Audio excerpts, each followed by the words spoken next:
Okay, hello, welcome back to another video. Today I'm going to take you through a game that was finished by one of the most beautiful, unbelievable moves of all time. This game was played in 1988 by none other than the 10th world chess champion Boris Spassky against a man named Gilles Androuet. In my opinion, despite this being 16 years after Boris Spassky's world championship reign, the move that finishes this game makes it a contender for the title of Spassky's immortal game. I can guarantee that this finishing move will astound anyone from beginner to Grandmaster, but before we get into the game, I'm super excited to tell you that this is a sponsored video.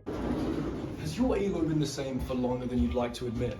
When you log on and see that rating, is it looking a little bit too familiar? Have your Grandmaster aspirations gone out the window as you win one and lose one in an endless cycle of pain? Well, today I'm here to tell you that Hercules Chess can help you out. If you want to get better at chess without emptying your wallet, be sure to check out Hercules Chess. They are an entirely free chess training tool who want to help you raise your game. They provide over 2 million unique puzzles alongside a puzzle rush feature that, unlike some websites, doesn't ask for your card details every time you use it. They also have a focused endgame tool allowing you to practice key checkmates with the different pieces and a growing variety of chess bots for you to conquer. Click the link in the description to sign up to Hercules Chess for free, and make sure you use my link so they'll sponsor me again. Okay, so let's get into the game. Spassky, of course, has the black pieces, so that's why the board is this way around. We see d4 opening the game, and knight f6, the Indian defense, notoriously quite flexible opening, and the most popular reply at master level. c4, e6, and then knight to f3, the anti-Nimzo Indian, which is named as such because the standard Nimzo Indian follows after knight to c3, and then bishop b4, pinning this knight to the king. The anti-Nimzo Indian does not place the knight on c3, but instead places the knight on f3, not allowing this bishop to b4 pin. However, Spassky plays it anyway. Bishop b4 check here is known as the beautifully named Bogo Indian, and after bishop d2, Spassky decides to trade off the dark square bishops with bishop takes d2, and after queen takes d2, this is the so-called Bogo Indian exchange variation. We see d5 here. Spassky is staking his claim to the center, and then knight to c3. Very standard developing ideas so far. In fact, up until here and over the next few moves, this game was actually played between Magnus Carlsen and Hikaru Nakamura in 2016. So we're not going to delve too deeply into the intricacies of the opening. Instead, we're going to wait for the middle game where this game gets very interesting and instructional. Spassky castles here, getting the king out of the center. We see e3 and then queen to e7. The queen has vacated the d8 square such that after rook to c1, Spassky can bring his rook to d8, placing it on the same file as that white queen. While there are no open files in the position yet, the tension lies here with this d and c pawn. Potentially this can be taken, maybe the move c5 can be played and tried to exploit this pawn's pin to the white queen. So here, very logically, Androuet plays queen to c2, stepping out of that d file. And in this position, Boris Spassky plays knight b to d7. And it's not at all obvious why he's chosen to put the knight on d7 rather than c6, which many of you might consider a more natural developing square. Well, this is the first sign of this game getting a little bit interesting, as we see Spassky's idea for the development of this knight is very deliberate. After c takes d5 and then the pawn recaptures, we see bishop d3 here, and he follows up with knight to f8. This may initially seem like quite a passive, undeveloping move, tucking the knight back onto the back rank, but after we see castles here from Androuet, Spassky swings his knight out to that g6 square. Conceptually speaking, while there is absolutely no problem with white's position at all, Spassky has these two knights poised in front of the king, ready to spring forward at an opportune moment and potentially exert some really meaningful pressure on this white king. Androuet, clearly very jealous of Spassky's knights, goes for a very similar idea with knight back to e2 here. Now, while this move is obviously stepping back, ready to swing out to g3, similar to Spassky, or maybe even hop into f4 after a trade of light square bishop for knight here, it also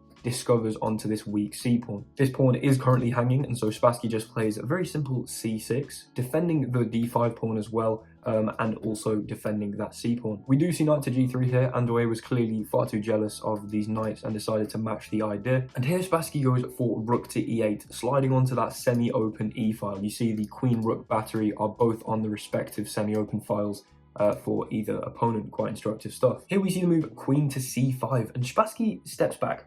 Queen to d8. He's unwilling to trade queens. Trust me, he's going to need that later. Now, this is quite a non-confrontational position. There's minimal direct tension in the position, and so it's quite unobvious as to how to proceed. we see Giles take the approach to shift focus onto the queen side. We see him do this initially by dropping the knight back to the d2 square, but the second he vacates the defense of that h4 square, Spassky jumps in, knight to h4. Now the knight on g3 here prevents pawn to g3, and so this knight is weirdly unassailable here. I mean, you can't really attack it, and it kind of lurks here as this looming pressure on very important squares close to the white king. We see the move b4, Andrei beginning his queenside expansion, a6 preventing an immediate b5, then we see a4 justifying an immediate b5, bishop d7 again preventing an immediate b5, and rook b1 justifying an immediate b5. Andrei is clearly hell-bent on playing the move b5. It will be a pawn break that allows more potent activity down the queen side, but let's take a step back. Where are the kings here? Well, they're both clearly on the king side, and so while Andrei is trying to create some advantage that will manifest, long term, it will manifest probably in the endgame, we see Spassky go straight for the throat. He leaps forward with the other knight into g4 here. Now, if you look at the pressure that these knights are exerting here, I mean, every single pawn in front of the king has some pressure on it through one of these knights, and you can't really remove either one very easily. As a matter of fact, if Andrei tried to play h3 here, kicking this knight, there is an incredible tactic with knight takes e3. After f takes e3 and queen to g5, you see all this pressure here. I mean, the queen is threatening to take this pawn with an attack on the bishop and the king. It attacks this loose knight as well, and there is a threat of checkmate on the g2 square. While Stockfish still gives this position 0-0 evaluation, you do not want to play this as white, believe me. So instead, Andrei slides his queen back to c2. The second this knight has left the protection of that h7 square, he creates this battery with the bishop and queen trying to take on h7. Spassky just simply plays g6.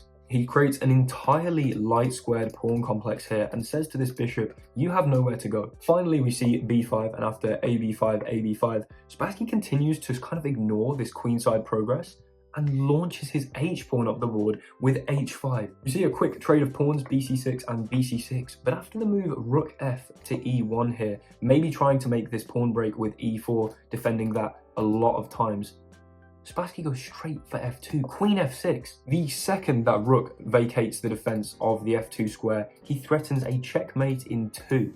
Let's say there was a move, for instance, like just rook b2, a stupid move. We'd see queen f2 check, king h1 forced, and queen g2 checkmate. These knights just exerting incredible pressure. Instead of course, blundering a checkmate in 2, this video would not have the title that it does if that occurred. We see knight back to f1, unveiling the queen's defense of the f2 square. But here, again, exerting pressure, Spassky decides to play rook to a3. Rook to a3 here is making the most of the fact that this queen is overworked. The queen has to defend the threat on f2 and also is now having to defend the light squared bishop, and so we see the move rook to f2, of course, meaning the queen no longer has to defend the f2, absolving her of her responsibilities such that she can actually defend this light squared bishop. Here, continuing to apply the pressure, we see c5 from Spassky, immediately threatening c4, trapping this bishop in the middle of the board. It has nowhere to retreat and nowhere to come forward due to this light squared pawn complex. And here is where Andrei makes a mistake. He takes this pawn. Now, I'm sure we can forgive him for taking this pawn because the reason that this is a mistake is so incomprehensibly beautiful, I can't even believe it. But after Andrei takes this pawn, the pawn no longer defends e5. And that might not be obvious as to why that's a problem, but we see knight to e5 here. This bishop is currently hanging. I mean, where's it going to go? Oh, okay, it's fine. The bishop can just go to b5. I mean, if bishop takes, there's going to be rook takes, and it's absolutely fine. Why is there even a problem in this position? Well, here, ladies and gentlemen, Boris Spassky plays one of the greatest moves of all time. If you'd like to pause the video here and try and find the move yourself, you are of course welcome. If you do manage to find it on your own, let me know in the comments below. But if you do not, ladies and gentlemen, Boris Spassky played queen, of course it's a queen sack, to f3. Queen to f3, look at this position. And Andrei just resigned. He resigned immediately. Now, I've gone very fast through that. Why has he resigned? I mean, the guy's just hung the queen. Well, first of all, let's look at what happens if he doesn't take the queen. Andrei's pieces are somehow so ill-coordinated that there is no way to defend g2 here. No way at all. The knight can't come to e3. There is literally nothing to be done. The f-pawn can't be pushed because the queen blockades it. And so there's no stopping queen takes g2 checkmate. Unless, of course, addressing the elephant in the room, you just take the queen. I mean, he's hung his queen. How can this possibly be a good move? But in this position, we would have seen the move knight e takes f3 check.